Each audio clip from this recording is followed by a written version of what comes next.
It was the early 1970s, and color was essentially a brand new medium. I was working in the beginning in isolation. I wasn't aware of Eggleston. I wasn't aware of Stephen Shore and their great work. I think I knew something about Helen Levitt, but by and large, I didn't want to know about anybody else. I was excited by the materials, I was excited by the world, and I felt like I just wanted to explore by myself. And the great puzzle was, are you going to make a picture that's about the color, or are you going to maybe simply ignore the color and look at what's interesting in the world?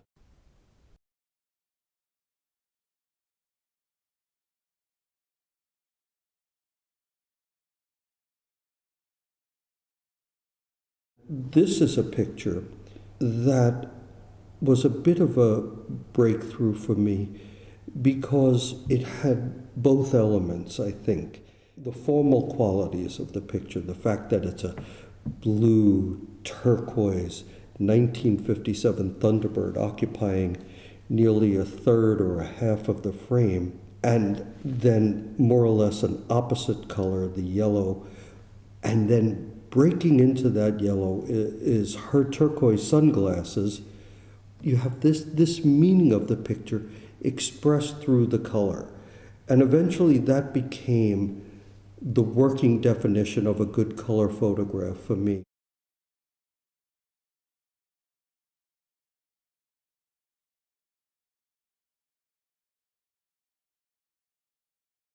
I felt that in a good or in a successful color photograph, the definition of the picture or the meaning of the picture would somehow arise through the use of color. So I became interested in seeing these sort of natural Albers problems as they occurred in the landscape.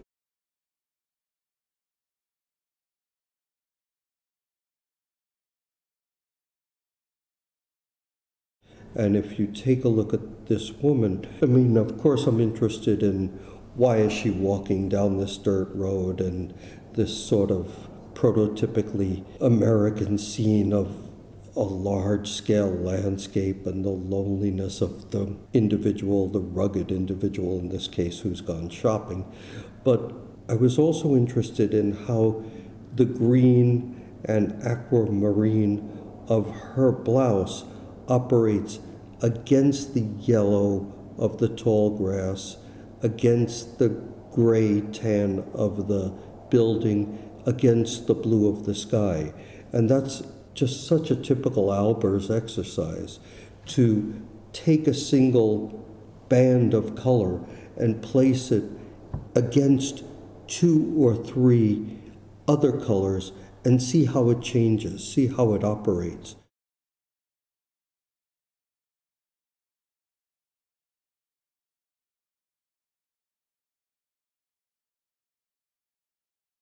What I do think is that it was important and it remains important for color photographers to choose their own palette.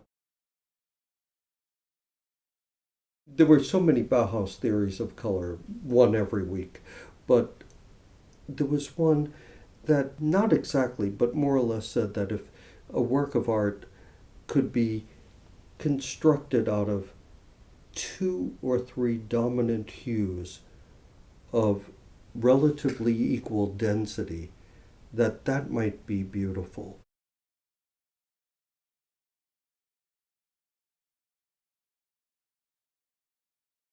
And as I looked at this picture, I realized that the density of the sand on the beach, the color density of the apartment houses, the color density of the sky, were roughly equivalent, and it had a certain kind of harmony to it, more or less like what you see in the paintings of Paul Klee, for example. Oddly enough, this became the working model for American prospects.